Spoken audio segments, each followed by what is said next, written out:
What's up, everybody? My name is Mike Brown, aka Review King MB, and recently I did a buy or sell video on the superior Spider-Man film potential.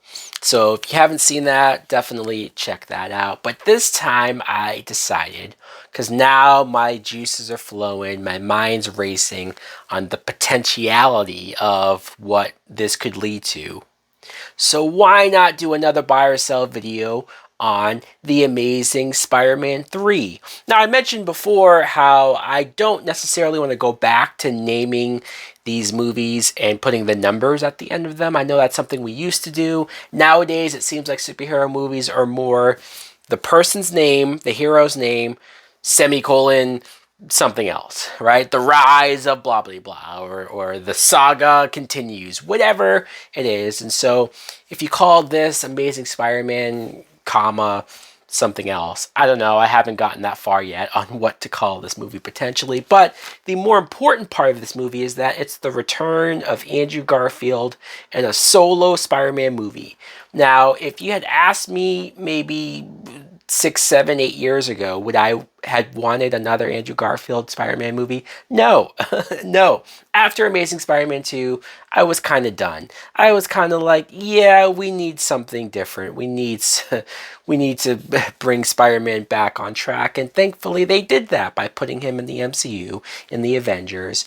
But now that I can go back and reflect on some of the good that was in the Amazing Spider-Man movies, Andrew Garfield is the best part of those films, him and Emma Stone, of course. But Andrew, he was and he is still such a great actor, and he clearly cares about this character, cares about what the character means to so many fans, since he was a fan himself. And even hearing today what he thinks of Spider-Man, he still has that love and appreciation. So I feel like if the story was right, if the intentions for the movie were right, you could do this. You can make this work.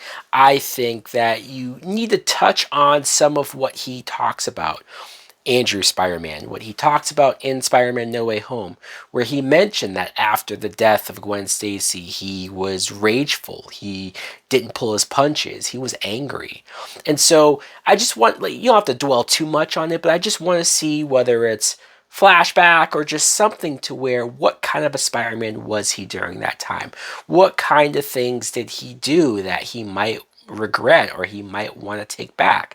I think that could be a little interesting to start the movie off on that place. But because he did have that experience with Tom Holland and Tobey Maguire, I think he's not going to be like a sad Spider-Man. He's not going to be a sad Peter Parker. He will be happier. He will have a semblance of hope to him.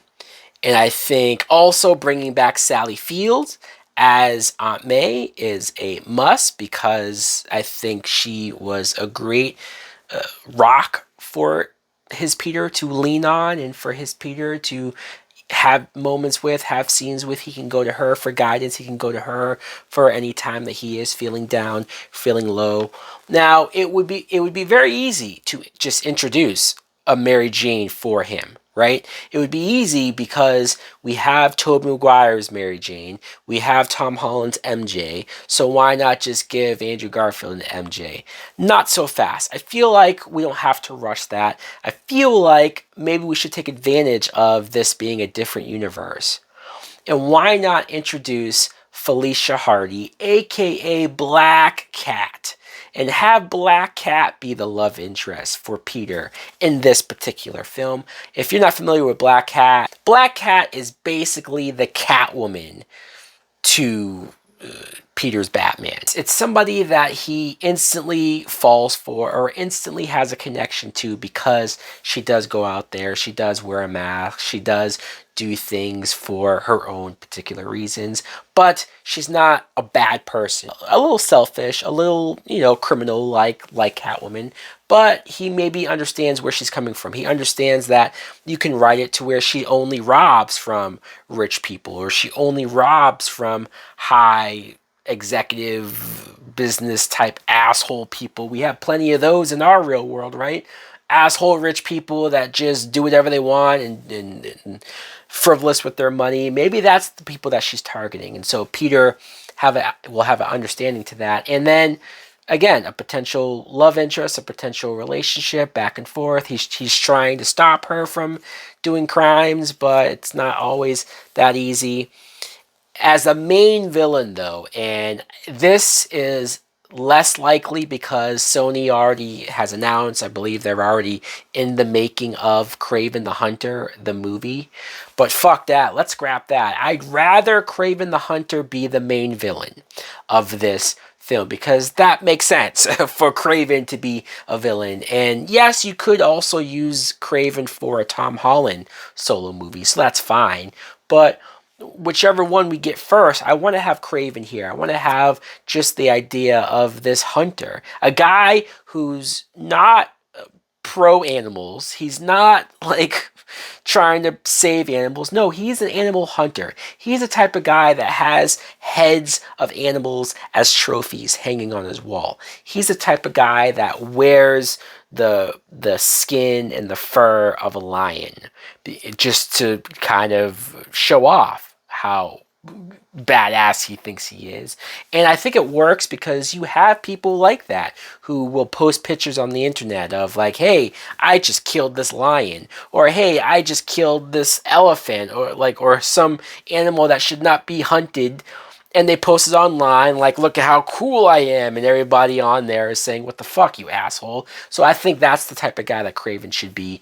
And his next target should be Spider-Man because he doesn't know what Spider-Man is. He doesn't really understand how a person could do this. So maybe he thinks that Spider-Man is something different, something that needs to be taken down. And I think that's the potential for Kraven to be one of the best and hardest Spider-Man villain to deal with. Also, and this might sound like a lot, but I promise you, it's not going where you think I want it to go just yet. I want to introduce Miles Morales. Miles Morales in live action is a must, and I know that you're doing the animated films, and I'm all about the Spider-Verse movies. Trust me, I am not trying to take away from those at all. This is why I don't want Miles to become Spider-Man in this movie. I want to take our time. I want to introduce Miles as a side character, somebody that maybe Peter saves one day on the streets from a criminal or from maybe something going on, and he just happens to be there and Peter saves him and they have a moment. Either way, I want him to be a side character, and we as the audience know who he is. We as the audience know what that kid's future is. But you only get like maybe 2 or 3 scenes with him.